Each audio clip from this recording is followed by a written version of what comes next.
we have this work that has come down to us as the divine vision of Hermes Mercurius Trismegistus, who is described as a priest of the mysteries of Egypt, and whose writings, according to their own content, bear not the stamp of a man, but the stamp of heaven. It decreed or destined that the work should have a minority audience, that it could only be understandable by certain types of persons. Thus, the Hermes of the vision is a person without crystallized personality. He is an archetypal kind of person. Perhaps he represents all truth seekers, or the truth seeker.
And he beheld filling the universe, filling space, a strange monster.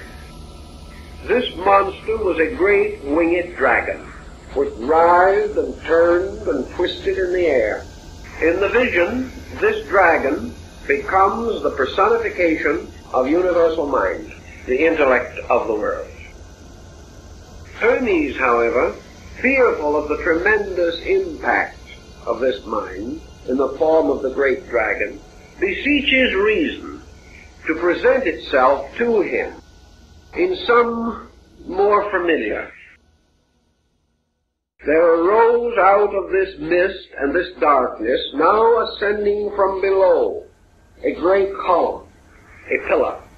And this pillar became a great radiant thing standing in the midst of the mist.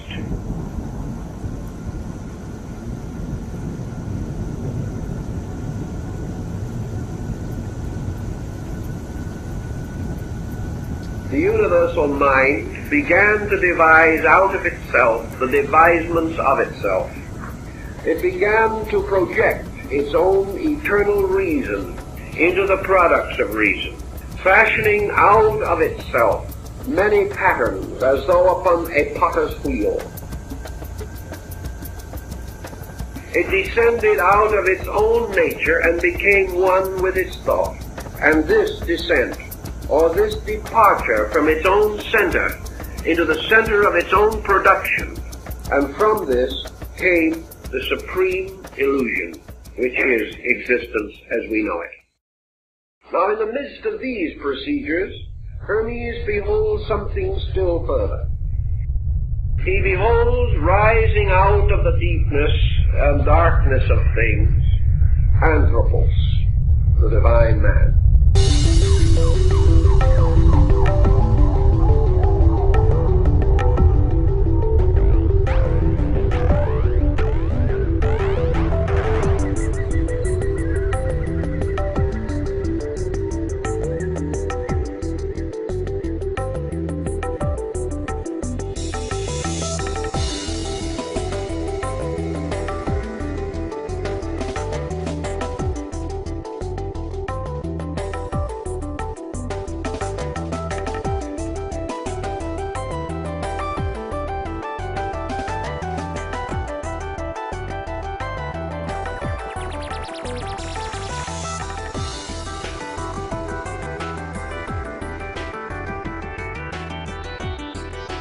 Anthropos seems to stand in the midst of all things.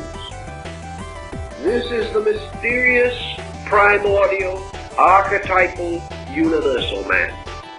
And this man, in the Hermetic doctrine, is the one and only begotten Son of the Father. And this is the man that stands forth as Anthropos, the man which is the son of the mind, the son of reason. For this man is the final and most perfect of the archetypal projections of the mind of the Creator. This man, therefore, is that being made and fashioned in the image of the reason of God.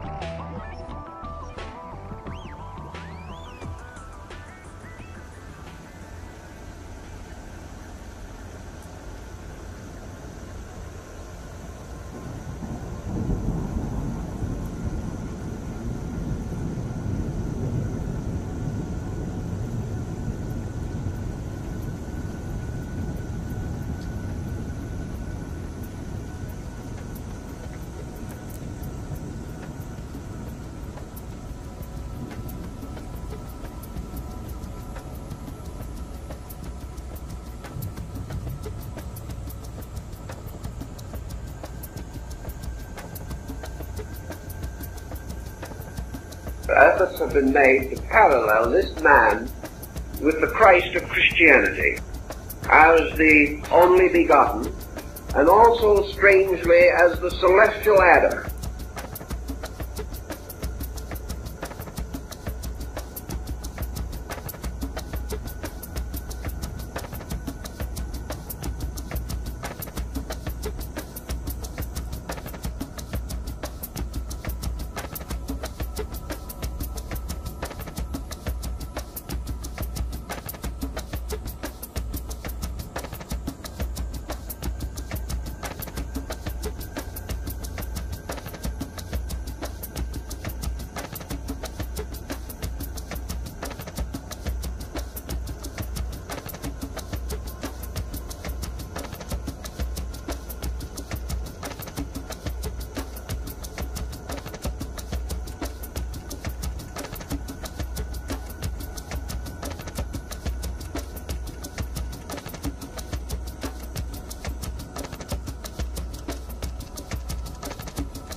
For this man, fashioned by the Father, is truly the Redeemer of the world. It is truly the creature that was made to be proprietor over all things. It was this creature that was given the right to be a citizen in space. This mysterious, shadowy archetype. All of the essentials and essences of the divine nature were united, so that truly it was the noblest work of the Creator, and was really a kind of projection of himself. There may be a parallel to this in the idea of Osiris being reborn in his own son Horus.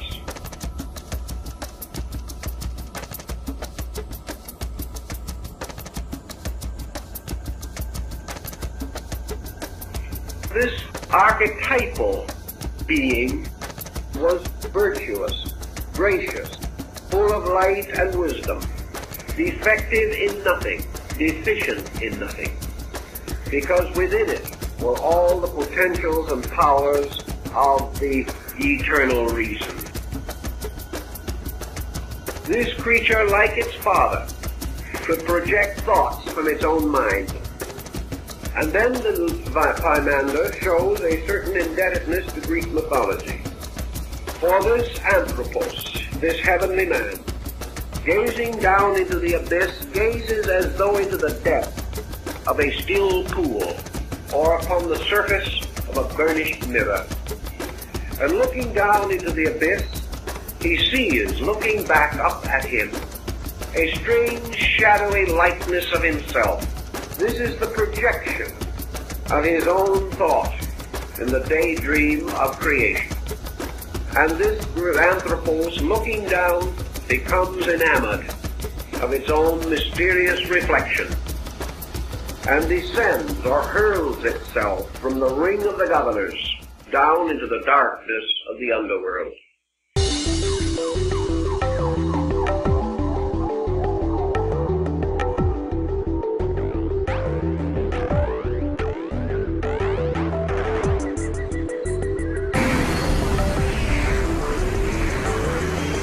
It goes not because of sin. It goes rather because of fascination.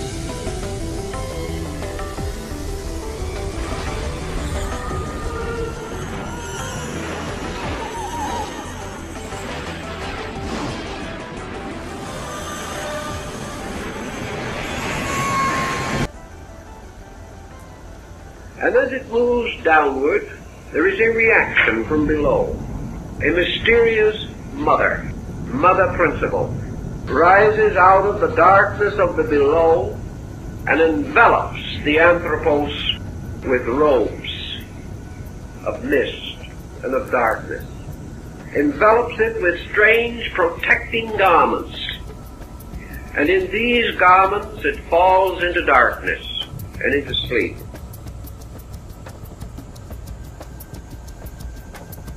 Suddenly, it is born again, and its birth is in the birth of body. Remember, our Anthropos, or our man now, is a kind of mind. Of course, the great mother, the enveloping mother, is form, or body, which to protect this mind in the darkness of the abyss, wraps it in a kind of swaddling garment, protecting the power of the mind by encasing it in a form. It then leads it downward into the world of form. And we find then archetypal man, passing from the state of a spiritual existence to the state of a material existence. So what has actually happened now is that the dragon, having projected the archetype of creation, creates an instrument by means of which it can move into its own archetype. This instrument is archetypal man, the symbol of Manus, the mind thinker.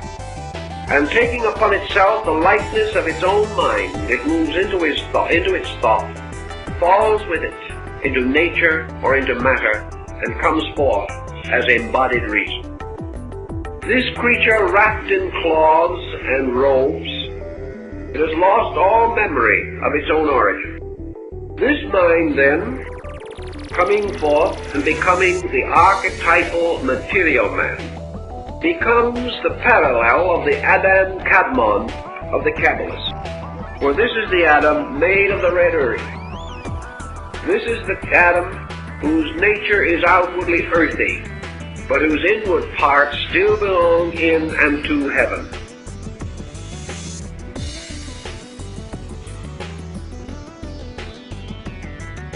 This is the collective soul, Adam Harishon, and actually this is the state we still live in, except that we have lost any sensation of our true condition. As this state was lowered through a number of phases by the force of development, which is the development of desire and also the development of the will to receive rather than the will to bestow, it arrived at the independent desire of the creature. Now, this is reflected in our experience this way.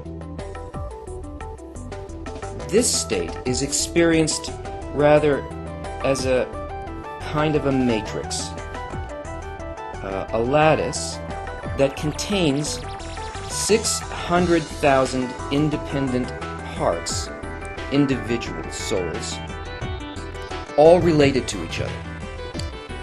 The relationship one to another and the influence between them is enormous.